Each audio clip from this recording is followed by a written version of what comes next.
The velvet box tapped the altar. Every candle leaned in. "Open it," I told the priest. Megan's smile forgot how to hold. When Ruth's ink surfaced, the room chose sides. Before we continue, please subscribe to the channel and let us know where you're listening from in the comments. My name is Everett. I'm 74 years old. And this is what really happened. She didn't grieve the way you'd expect. Not for someone like Ruth. Ruth was the kind of woman who turned funerals into symphonies of silence. She understood the dignity of endings. She'd been a hospice nurse for 40 years. And when you live that close to death for that long, you learn that the farewell matters. She knew how to hold a hand until the very last breath, how to steady the trembling, how to calm the storm of panic with a single quiet word. She had guided countless families through the unbearable, and she was determined that her own departure would not be chaotic or cruel. Ruth planned her service the way she lived her life, with compassion, with clarity, with care. She told me once, "Everett, funerals aren't for the dead. They're for the living. But if the living can't find peace in it, then it's not worth having." She left no room for confusion. White lilies only, no roses. She hated the pretense of roses at death. She chose Pi Jesu for the entrance, because she said the notes sounded like prayers folding themselves into wings. She asked for no endless eulogies, no organ dirges that dragged. And she curated the guest list as if it were a gallery opening, inviting those who mattered, those who had shared in her work, her friendships, her family. But Megan, my daughter-in-law, treated it like a performance. She entered as though the chapel were a stage. She wore a dress too tight for mourning, the fabric clinging like vanity in the place where humility should have been. A black veil perched over her highlighted curls, not to veil sorrow, but to frame her like irony. She greeted guests with a calculated smile, one cheek lifting, lips pressed in that way that says, "Look at me," more than "I grieve." And in her hands, the crimson box. That was when I felt the first coil of dread. Velvet, rich and blood-deep in color.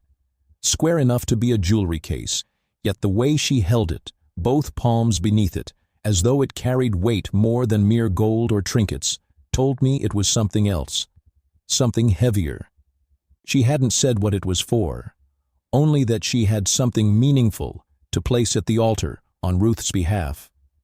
Claimed Ruth had given it to her just in case. But Ruth never mentioned it, not once. And Ruth told me everything. She left notes for me about the most trivial details, which cupboard to check for the chipped teacup she wanted set out for her sister, which scarf she wanted me to drape across her coffin. She wouldn't have forgotten to mention a box. Still, I let her approach.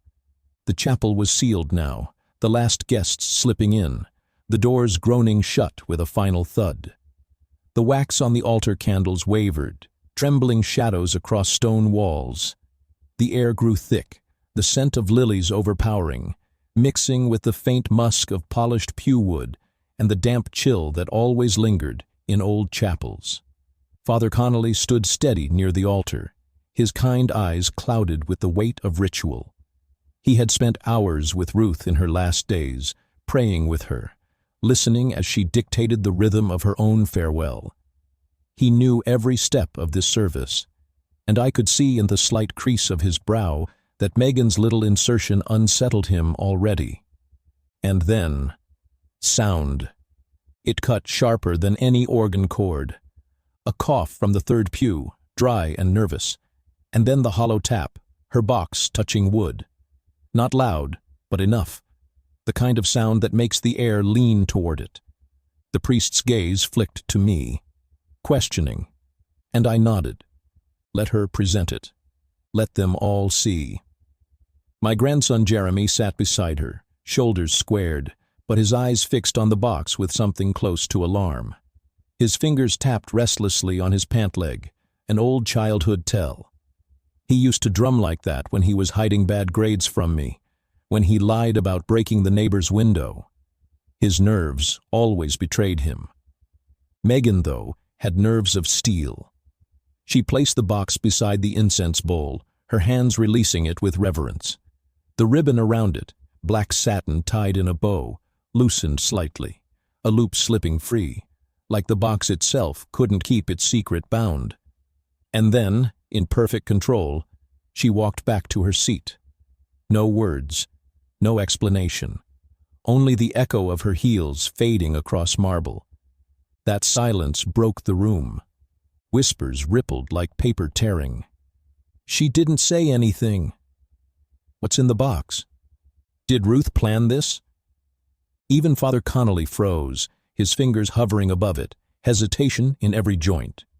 He adjusted his robe, cleared his throat.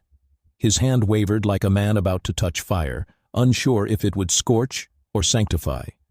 I could have stopped him, but I didn't, because I already knew what was inside. Not because Megan told me, she would never risk that, but because the night before the funeral, I found her in Ruth's study. The door had been cracked open. I hadn't even meant to look, but there she was, bent over Ruth's desk. The lamp cast shadows long and mean, stretching her arms across the walls as though she were weaving deceit itself. She rifled through Ruth's private cabinet with speed that betrayed guilt. She wasn't looking. She was taking. And then, that box, the same crimson velvet, in her hands. She didn't see me. I had slipped away before her head turned. My heart hammered, but I said nothing. Not that night, because in the drawer of Ruth's prayer book, I found something else. Her handwriting, her final letter. It didn't say goodbye. It said, "Look closer." That was Ruth, always a step ahead, even in death. Back in the chapel, Father Connolly finally lifted the lid. It was such a soft sound, the faint scrape of fabric, like a breath caught in the throat. Inside, cushioned in cream tissue, lay a bundle of sealed envelopes. One bore Ruth's distinctive handwriting, curved and strong despite her weakness. The rest were typed labels. Names, plain, cold. Jeremy leaned forward, eyes wide. Megan remained still, her body carved into composure, but too still. "This wasn't in the service notes," Father Connolly murmured, his voice more to me than to anyone else. I nodded once. My voice was steady. Let it be. She wanted it that way. So he did. He opened the handwritten envelope. It wasn't a farewell. It wasn't a blessing. It was a list. Names, dates, amounts. And beneath them, one line underlined 3 times in Ruth's unmistakable blue ink. "If Megan presents this, ask Everett what she hid." The gasp that followed was not polite. It tore through the chapel, raw and involuntary. People shifted in their pews, eyes darting from the box to Megan, to me. Her face stiffened, not confusion. The set jaw, the narrowing eyes, that was recognition. She was caught. This is a mistake," she stammered suddenly, her voice breaking through the hush. "That box wasn't meant for—" Father Connolly silenced her with a raised hand. And then Jeremy's voice cracked, louder than the candles flickering could hide. "Mom, what is this?" The boy I once carried on my shoulders now stood as though the ground beneath him had shifted. His eyes darted between her and the priest, fear etched in his brow. But Megan didn't answer him. She turned to me instead. Her eyes narrowed, sharp as a blade calculating its strike. "Everett," she said, her tone low but steady. "This is just a mix-up. I meant to bring the keepsake box. This one must have—" "No." My voice rang harder than I expected, because I was ready. I reached into my coat and pulled out the real box. Identical in shape, same ribbon, but lighter in weight. The blood drained from her face. "You were right," I said, stepping forward. My voice was calm, almost gentle. "You did bring a box for Ruth, but so did I." The priest's eyes flicked between them, bewildered. "Then, which is hers?" I placed mine beside hers, the twin shadows on the altar. "Open it." He obeyed. Inside lay Ruth's rosary, the one she wore every Sunday for 40 years. A single pressed flower, fragile and browned at the edges, and a photograph. Ruth in her nurse's uniform, smiling, holding a newborn, Jeremy. The congregation leaned in as though gravity pulled them closer. I looked directly at Megan. "Tell them what you were trying to bury." She stayed silent, stone still. But Jeremy moved. He stepped forward, trembling hands lifting Ruth's letter, eyes skimming over the words again. His lips parted. "I don't understand," he whispered. His voice cracked. "Mom, what did you hide?" Megan's mouth opened. Nothing came out. So I answered. "She forged Ruth's signature," I said, steady as a gavel. 3 weeks before her death. Power of attorney transfers, asset adjustments, small moves tucked into corners, just enough to slip under notice. But together, enough to strip this family bare. The whispers surged into full-throated gasps. The priest's eyes widened. Jeremy's face collapsed into anguish. And Megan, she looked cornered. A predator finally caged. As for me, I felt calm. Because Ruth had trusted me. Because she knew Megan better than any of us dared admit. And because this unveiling, was only the beginning. The service paused, not by ritual, but because no one knew how to continue. Not yet. The marble tiles echoed beneath hesitant feet. People weren't walking. They were drifting, like mourners caught in a dream they couldn't wake from. Their movements were slow, uncertain, as though they were testing whether the ground beneath them was still real. Some stared down at the polished pews, as though wood grain might offer answers. Others fixed on the flickering candles, watching wax bend under heat, letting their gaze burn there so they wouldn't have to meet the faces around them.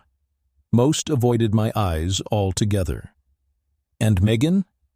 Megan sat stone still in the second row, her spine rigid, her shoulders squared as if discipline could conceal fear. Her hands folded tightly in her lap, the knuckles so pale that they looked carved from bone. Even her breath seemed rehearsed, shallow, controlled, desperate not to tremble. But the ribbon was still dangling from her box. Still there, still unraveling. A thin thread of satin curling slowly toward the marble, swaying each time the air shifted. As if the box itself had unfinished business. As if it, too, had something more to reveal. The service had paused after Ruth's letter was read. Not by decree. There was no announcement, no pause announced by Father Connolly. It was simply stillness. That peculiar stillness when a room of people recognizes that the script has been broken and no one knows their next line. Grief mixed with confusion. Whispers passed like dry leaves skittering across stone. Did you know? Was it real? What did she take? The questions threaded themselves into the silence, into the heavy air perfumed with lilies and candle smoke. I let them. I let the silence stretch, let it grow, let it press itself against the stained glass walls and wrap around every mourner like a shroud. Because silence, true silence, asks louder questions than words ever could. And then came the footsteps, firm, rhythmic, not hesitant like the others. Down the side aisle, cane tapping like punctuation. It was Andrew, Ruth's older brother, a retired judge, stooped by years but not diminished. His eyes, sharp as cold iron, searched the room as though he were weighing each soul on an invisible scale. His cane clicked against the marble like a gavel, each strike a reminder of truth, of verdicts, of justice. He didn't sit, he didn't bow. He walked straight to me. "I read the obituary," he said quietly, close enough that only I could hear. His voice was low, gravelly, but still carried authority. "But that version isn't what was printed in today's program, Everett." I met his gaze. "It's not." "You changed it?" His eyes narrowed, testing me the way he must have tested countless men in his courtroom. "No." I shook my head slowly. "Ruth did. Weeks ago. The one being handed out now is a replacement." A long pause. He studied me, the way only a judge could, as though my every blink was evidence. Then he gave a single, heavy nod, understanding more than I'd said aloud. Then, louder now, deliberately, he turned to Father Connolly. "Would you mind if I borrowed the pulpit for a moment?" The priest hesitated. His hands tightened around his stole, eyes flickering from me to Andrew. But then, perhaps recognizing the inevitability in Andrew's stance, he stepped back. Andrew didn't need notes. He didn't need pages or props. He stood tall as his frame allowed, unblinking, the cane resting at his side. "Family," he began, his voice rolling low but steady across the chapel. "Funerals are meant for closure, for remembrance. But sometimes they are also moments of reckoning. What's been said today about Megan may sound shocking, but what's missing may be even more important." A ripple moved through the pews. People leaned forward slightly. He raised the program, the printed obituary that Megan had distributed at the entrance. He held it high enough for the front rows to see the glossy ink. "Notice anything strange?" Brows furrowed, heads tilted. "She's not listed," Andrew said, voice sharp as a blade. His finger tapped the page. "No mention of Ruth's best friend of 30 years, no reference to her volunteer work at the hospice she dedicated her Sundays to, not even a passing nod to the lawsuit she fought, and won, last year. A lawsuit that restored funding for the elder care center in this very town. Instead," his voice tightened, "instead it's been reduced to platitudes. Loving wife, cherished grandmother. All true, yes, but not all." He let the words hang in the air, heavy, accusing. Then his eyes shifted to me. I stepped forward, the weight of Ruth's last wishes pressing against my chest. From the inside pocket of my jacket, I pulled a folded sheet, thicker than the program's paper, cream-colored, embossed with the delicate border Ruth always loved. She'd ordered those sheets specially years ago. "For things that matter," she'd said.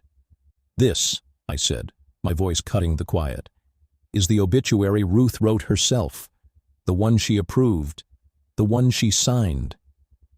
I handed it to Father Connolly. He unfolded it with careful fingers, his brow furrowing deeper as his eyes scanned the page. And then, without ceremony, he began to read. Line by line, the room transformed, because Ruth had written it herself, not in the voice of someone performing grief, but in her own voice, wry, sharp, playful, honest.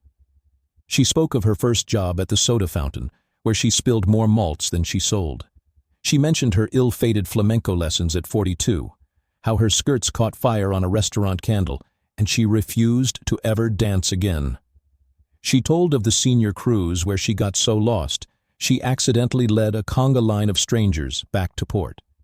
People chuckled softly, even through tears, because it was her. Every word dripped with her cadence. But she didn't stop at anecdotes.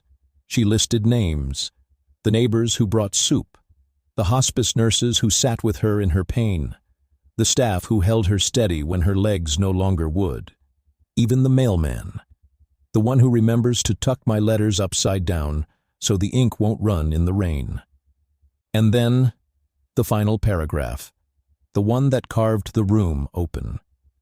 If this version of my obituary isn't the one you're hearing today, ask Megan why. The words struck like a hammer. No one moved, Even the candles seemed to lean toward the altar, their flames stretching long, listening. Megan's voice broke the silence. "This is a smear campaign," she snapped, her tone cracking. Her hands clutched the box tighter. "I was grieving. I didn't—" "You didn't expect Ruth to outplay you from the grave," I said softly. Her head snapped toward me. Her eyes flared, full of venom. "You think you're some hero for this? She left you out of the obituary too, Everett." My jaw tightened. I stepped closer to the altar. "Not the one she wrote," I said. And then I handed the priest the final page. He read, and there it was. My name, my story. The decades Ruth and I had built together.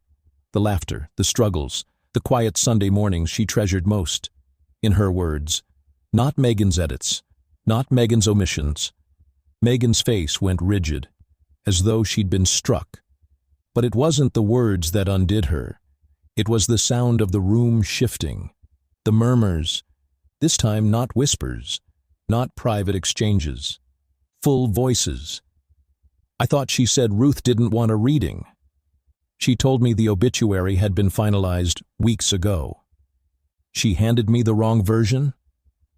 The suspicion wasn't hushed anymore. It was growing, growing loud, and it was pointed. Father Connolly folded the page slowly, deliberately. His hands trembled slightly as he set it upon the altar.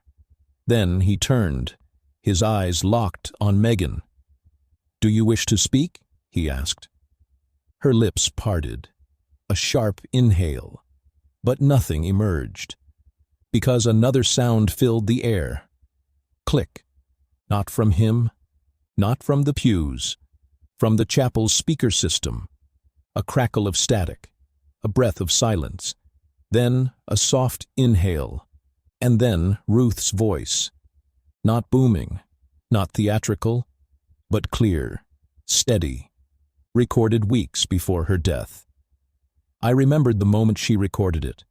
She had sat in her favorite armchair, the quilt pulled up around her legs, a cup of chamomile on the side table, the evening light spilling gold through the curtains. She had looked at me then and smiled faintly. "Just in case," she'd whispered, pressing the recorder button.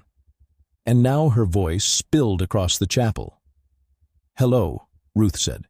"If you're hearing this, it means my service has begun, and someone tried to take control of it. Likely Megan, maybe someone else. Doesn't matter. What matters is the truth." The room went still as stone.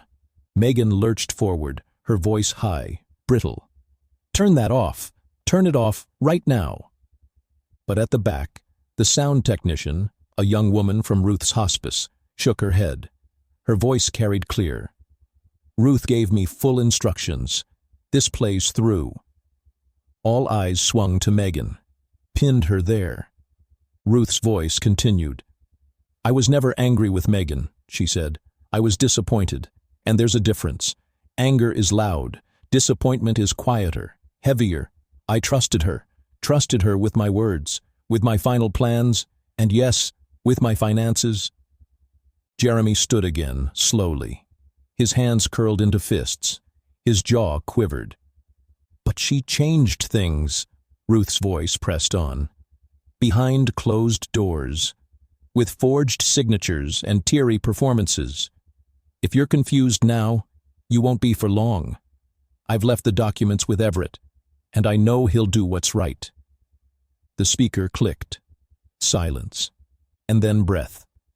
One by one, people exhaled. A wave of hushed sighs, shifting seats, brushing cloth. Megan didn't speak. Couldn't. She sat rigid, pale, the box beside her like a scarlet wound laid bare. Then Jeremy's voice cut the air.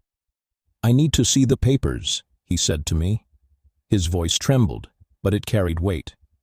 "You will," I told him. And then I turned. Toward the back. I raised a hand, motioned, and from the last pew, a man in a navy suit stepped forward. His shoes struck the marble like punctuation, not a mourner, not family. Ruth's lawyer. In his hands, a sealed envelope, marked in Ruth's handwriting, to be opened upon confession or denial of obituary contents. Jeremy's eyes locked on it. "Let's open it," he said. And we did.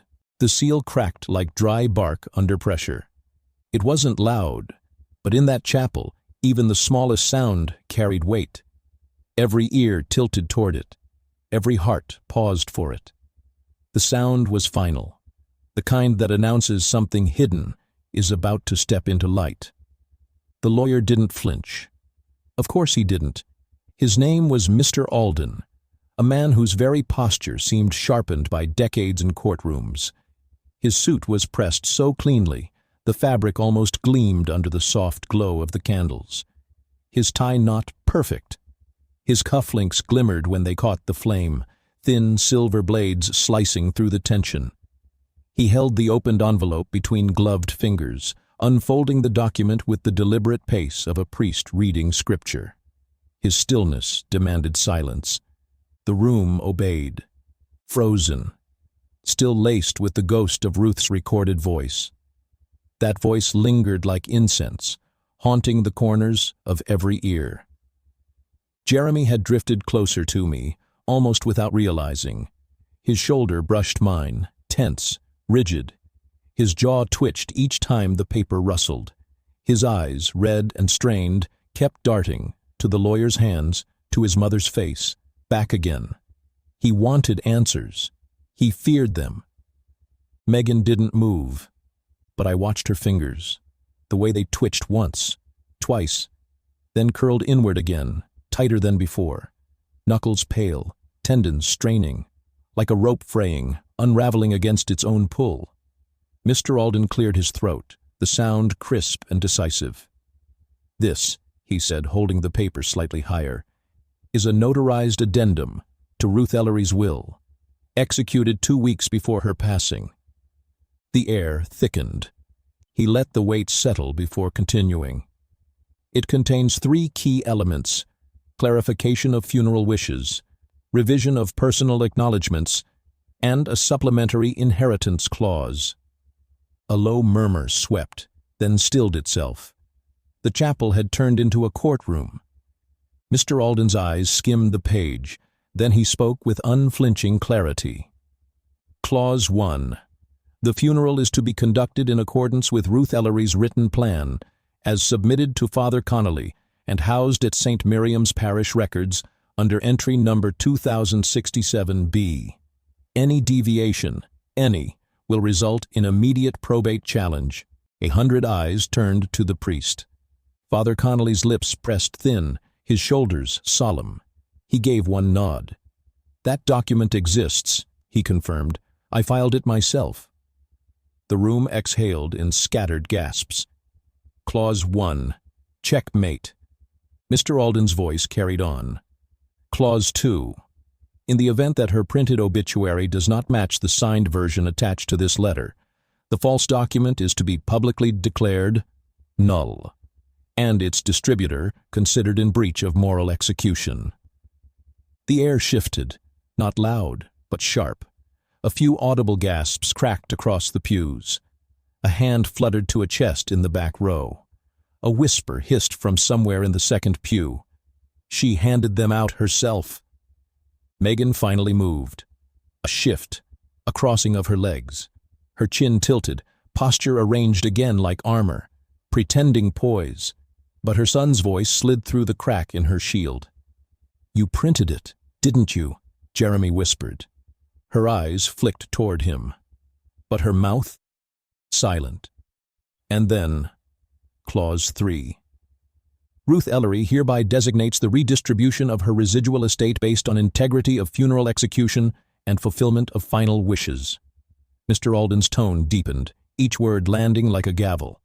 Specifically, any individual proven to have tampered with legal documents, service structure, or legacy content will forfeit their inheritance in full, with their portion redirected to the hospice fund, in their name.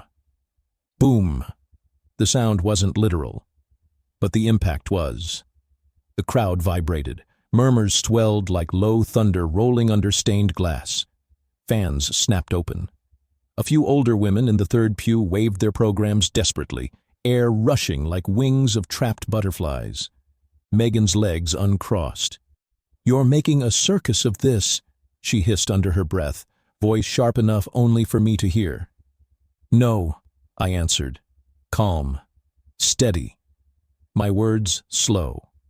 "You did that the moment you tried to curate grief for profit." Her jaw locked, teeth pressing so hard, I thought I heard enamel grind. Mr. Alden folded the papers carefully, the deliberate creases echoing. He handed the packet to Jeremy, his tone clipped but gentle. "Proof," he said, "as Ruth intended." Jeremy didn't read them right away. He held them like they burned, like scripture and venom bound together. His fingers trembled and his lips moved as though he wanted to say something, but didn't yet trust his voice. Then, the static. Click, every head turned. A ripple of motion. The speaker hissed again, rough with static. But no voice this time, just a low hum. Then, a clip. "Why don't we just say she wanted it that way?" Megan's voice. Not a performance, not the smooth silk she used in public. Software casual, unaware she was being recorded. "But it's her will." Another voice. Young, shaken. "Jeremy." "She'll never notice," Megan's voice again. Firmer now, almost dismissive. "We'll say she was lucid that day.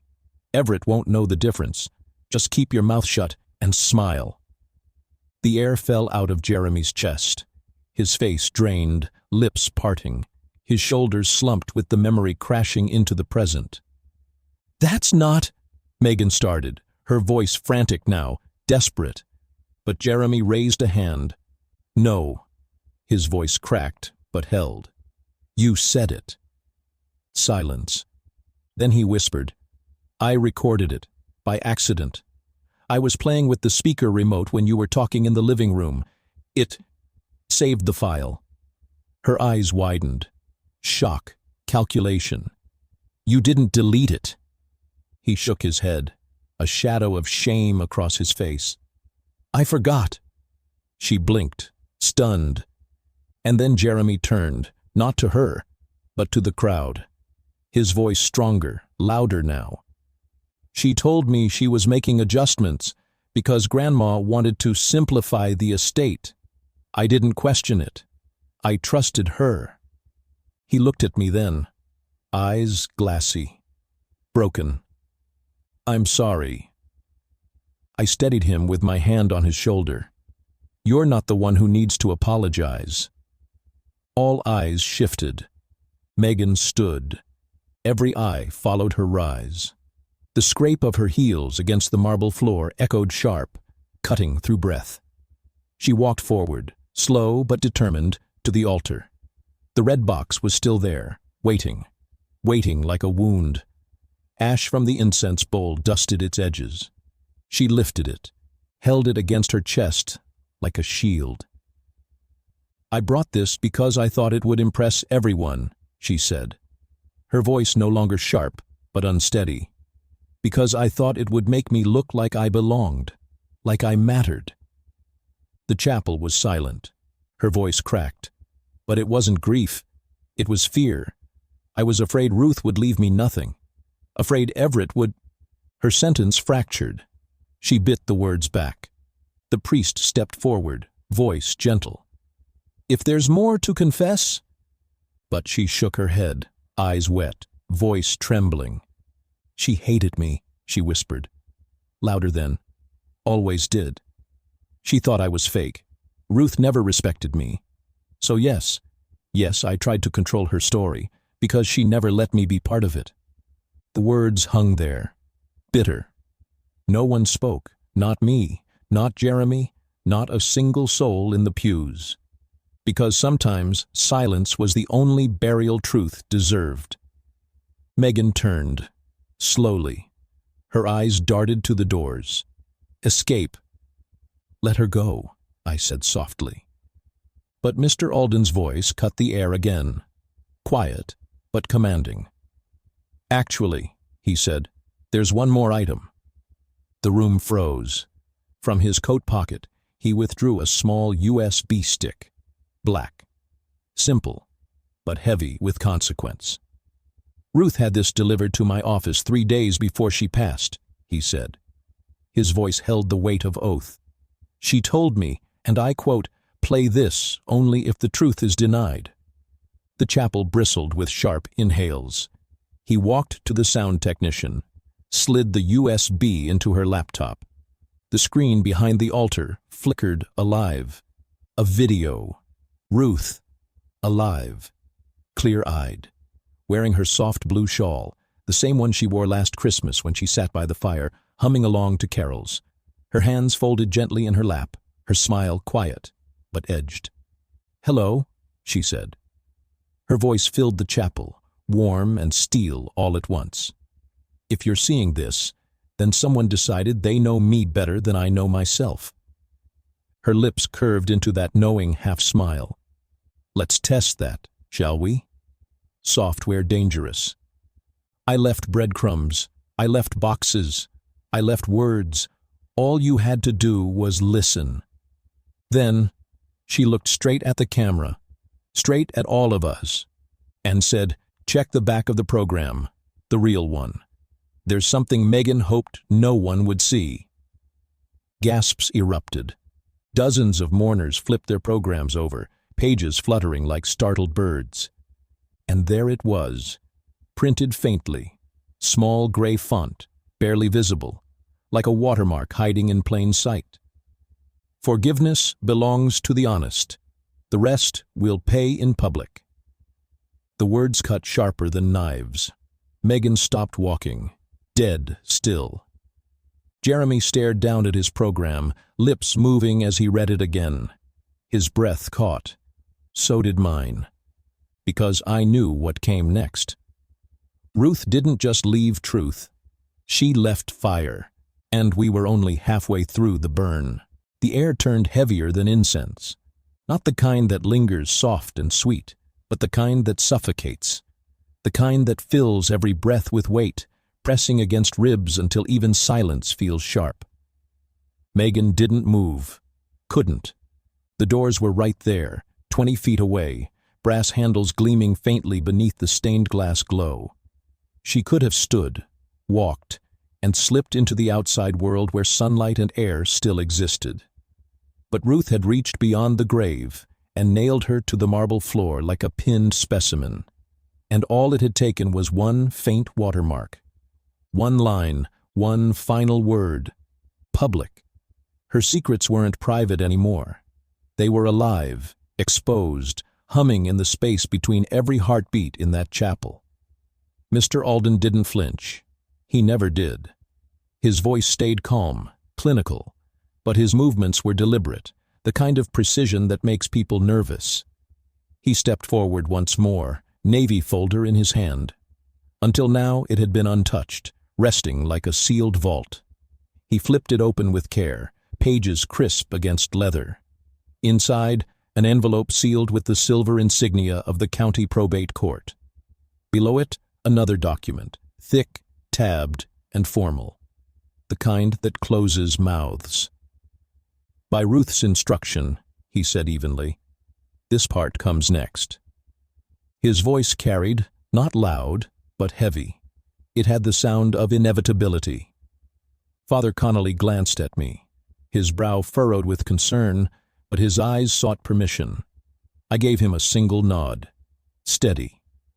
Mr. Alden held the envelope aloft, showing the seal. "On file is a supplemental will amendment, executed in private chambers, notarized, witnessed, filed with the registrar as case number RE 4871XX. He paused, eyes sweeping across the mourners. "Ruth Ellery's final testament." The crack of the seal echoed faintly. Megan's breath hitched, audible in the stillness. Her shoulders rose, fell, rose again. Beside me, Jeremy stood like a statue, his jaw locked, his eyes hollowed. He hadn't spoken since the program reveal. It wasn't silence from cowardice. It was silence from calculation. He was standing inside the math of betrayal, adding every moment, subtracting every lie, trying to balance the weight of what his mother had taken from him, and from Ruth. Mr. Alden cleared his throat, the sound sharp enough to slice through the tension.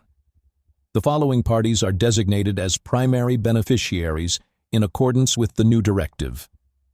He began reading. The opening lines were expected. Donations to the hospice center. Small bequests to old friends. A percentage for Ruth's church. A scholarship fund for the nursing board. Each name and cause like a bead on a rosary, deliberate, intentional, prayed over long before this moment. Then came Jeremy. To Jeremy Ellery, grandson, I bequeath my personal journal, my nursing commendation plaque, and my retirement account, with instructions that it be used for the continuation of care-focused education or the support of his own children, should he choose to have them. Jeremy blinked hard.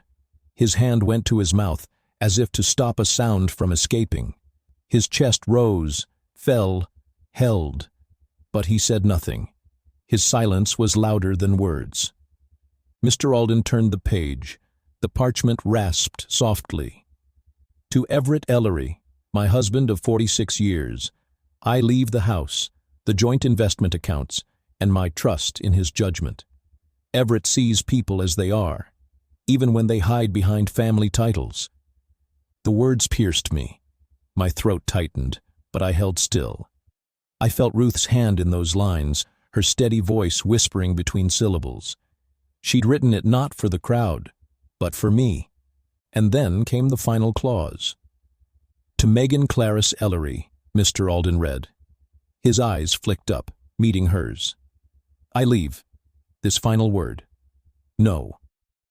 The silence that followed was different. Not shock, not outrage. Clarity. A stillness so complete it became sound itself.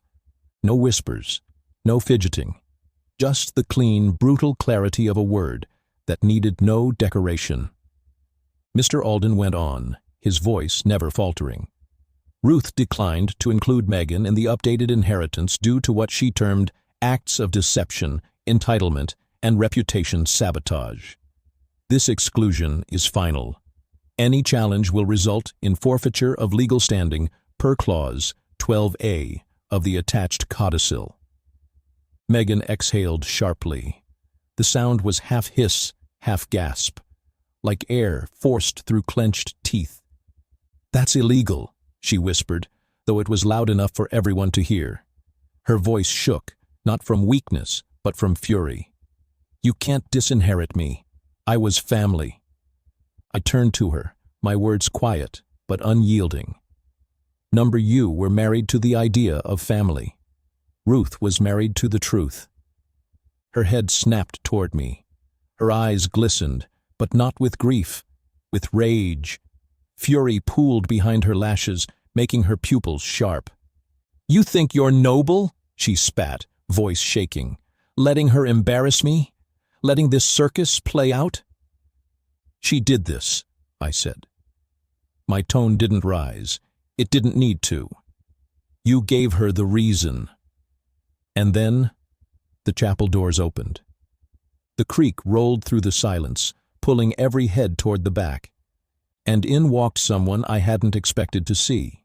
Helen, Ruth's oldest friend, her college roommate, the one who used to braid Ruth's hair in the dormitory bathroom, who had carried secrets across decades. She walked with a cane now, slower than memory, her blouse buttoned high at the neck.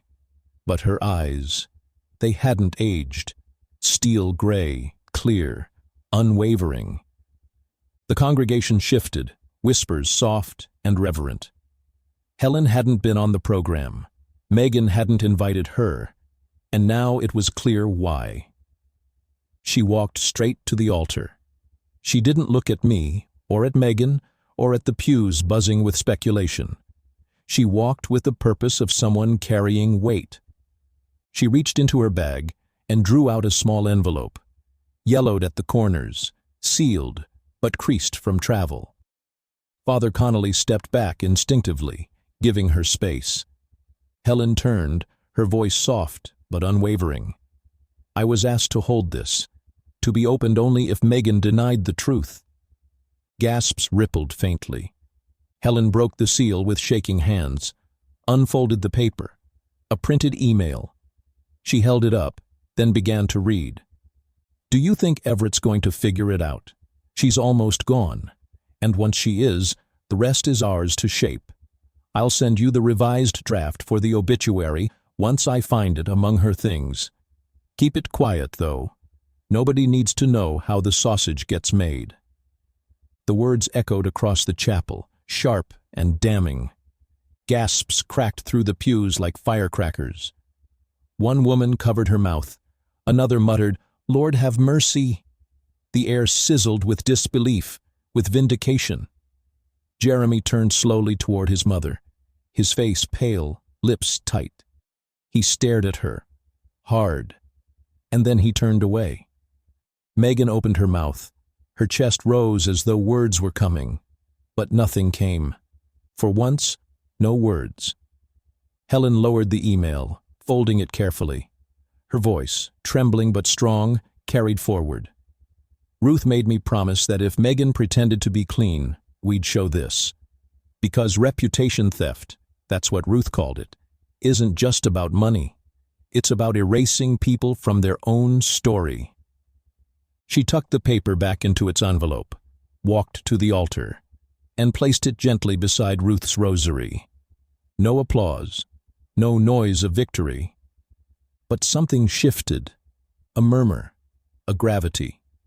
The congregation stirring, not in chaos, but in resonance. Justice was no longer whispered. It had found its voice. Then Father Connolly, voice soft, stepped forward. The service will now proceed, he said. But I raised my hand. There's one more thing. The crowd stilled again, the anticipation rising like tidewater. I reached into my coat, felt the crackle of paper, pulled out a letter, edges frayed, Ruth's handwriting scrawled across its face. To be read aloud, I said, only after the will. The words cut the air, and so I read. If you're still here, Everett, then thank you, not just for the service, but for being the spine of our truth. I didn't want my funeral to become a battlefield, but I did want my story to survive, unedited. My voice faltered, just once. The paper trembled in my hands. I glanced at Megan. She had slumped back into her seat, shoulders sagging, bones hollow. The mask was gone. She looked small now, smaller than she ever had. I went on. I watched Megan twist things, watched her smile too wide, speak too soft, maneuver too fast. But I also watched her teach Jeremy how to tie his shoes. I watched her cry when the dog died. So yes, she's not all monster, but she chose her masks, and I chose to take mine off. The silence afterward was heavy, thick as storm clouds, ready to break. Then, the final line. Remember me, not through the box she brought, but through the one I left unopened, the one inside your chest. My memory lives where truth does, and if you stood for it today, thank you. The words blurred for a moment through my eyes. I steadied myself. When I looked up, Jeremy was crying, quietly, not for show, not for anyone else, for himself, for Ruth. He turned toward his mother, voice low, breaking. I'm done, he whispered, and then he walked away from her. Megan didn't follow. She sat frozen, staring not at me, not at Jeremy, but at the altar, at the red box, at everything she had tried to control, and lost. The service ended not with applause, nor mourning, but movement. It was a strange sort of release, like a pressure valve had been opened. People rose slowly from the pews, their clothes rustling softly in the hush. Eyes distant, hearts unsettled, not by Ruth's passing, but by the truths she had refused to let die with her. They filed out in slow procession, heads bowed, footsteps dragging, as though each one carried a private verdict out into the gray afternoon. There was no rush to the doors, no chatter about casserole dishes waiting at home, no polite embraces with rehearsed condolences. Instead, it was the kind of exit you'd see from a courthouse after a trial. Subdued, thoughtful, verdict still echoing in everyone's ears. In many ways, that's what it had been. Not just a funeral, a reckoning. Jeremy was the first to break from Megan's orbit. He rose, shoulders curved forward, but it wasn't shame pulling him down. It was resolve. Heavy, unrelenting resolve. He didn't glance at her, not once, as if even a look would tether him back to a place he no longer wanted to stand. He walked past her, past the whispers, up to the altar. His hand lingered over Ruth's rosary, fingertips brushing the worn beads she had held through decades of prayers. Then, quietly, he slipped the folded letter Ruth had left for him into his coat pocket. He didn't open it, didn't share it. That was his piece of her, his alone. I never asked him what it said. Some things should remain between a grandmother and her grandson. I stayed near the last pew, leaning against the wood that had supported me through the longest hours of my life, watching, listening. Megan still hadn't moved. She sat with her shawl slipping from her shoulder, her hair, once immaculate, sagging under the weight of sweat and strain. Her mascara had smudged faintly, not enough to look broken, but enough to betray the effort of holding it together. She looked smaller than I had ever seen her. Not fragile, not innocent, just reduced.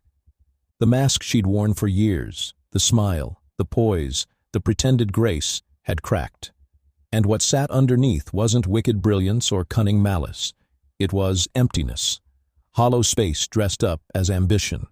She'd gambled her entire future on the performance of grief, and truth had stripped her of it all. Mr. Alden appeared at my side, his shoes silent on the marble. He lowered his voice so only I could hear. "I'll handle the filings," he said. His tone was matter-of-fact, efficient, but beneath it was a current of finality. "There's enough evidence here to defend Ruth's amendment 10 times over." I nodded once. My voice came low. "Let it stand. Don't drag it out." He hesitated, lips tightening. "She'll likely contest anyway." "Let her," I said simply. He studied me for a moment, then added, "The hospice already sent word. They're naming the new palliative care wing after Ruth." The words pulled something deep in me, a warmth, a smile I hadn't expected to feel that day. She would have liked that. Not because her name would be carved into stone, but because her legacy would live where it mattered most, in hands that soothed, in voices that calmed, in truth that lingered long after breath was gone. Megan finally stood. Her movements were stiff, mechanical. She didn't look at me. She didn't approach Jeremy. She just clutched the red velvet box to her chest like it still carried power. But it didn't. Not anymore. As she reached the doors, a figure stepped into her path. Helen. She didn't block her. She didn't raise a hand. She simply stood there, cane planted firmly, presence alone refusing to be ignored. Megan stopped. Helen leaned forward just enough for her voice to reach Megan's ears. "Grief doesn't make you a villain," she said softly. Her tone wasn't cruel. It wasn't even angry. It was steady, final. "But what you did with it did." Megan's lips parted. No words came. She stepped around Helen and pushed through the chapel doors. Out into the parking lot. Alone. The wind caught her shawl as she left, tugging at the fabric like it wanted to strip her bare. The wreaths lining the church steps shed their last few petals, scattered by the gust. One white lily tumbled, rolled across the stone, and brushed against her heel as she passed. She didn't stop to pick it up. I stayed a moment longer, rooted in the quiet that remained. Not out of triumph, not from gloating, just release, because some betrayals fester in the dark.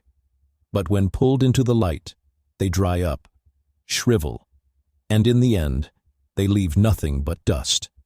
When the last murmur faded, I turned back toward the chapel. The pews were empty now, their wooden backs still humming faintly with the energy of what had passed. The candles had burned low, their flames stuttering against the draught. The air smelled of melted wax and lilies fading in water. The altar stood waiting. Ruth's box, the real one, still rested there. I walked forward, my footsteps echoing against the marble. Slowly, I lifted it into my hands. The velvet was worn at the corners, softened by years of touch. My fingers brushed over it like one would brush a beloved's hand. I opened it. Inside, nothing extravagant. No jewels, no cash. Just a single photograph. Ruth and I, in the garden, 20 years ago. She had one hand pressed against my chest, her laughter spilling from her face. My eyes were closed, mid-laugh myself. We weren't posed, we weren't polished, just us. Underneath the photograph, in her familiar handwriting, one line. If you find this, it means I did it right. My lips curved, not wide, not triumphant, just steady. A smile that came from the marrow. Outside, the bells began to ring. Not mournful, not triumphant, just clear. Each note rising into the gray sky, spreading over rooftops, carried by the wind. A sound that wasn't about death, or loss, or betrayal. It was about Ruth, about the truth she had left behind, and the peace she had forced us all to face. If this story struck a chord, hit like, subscribe, and tell me what you think in the comments.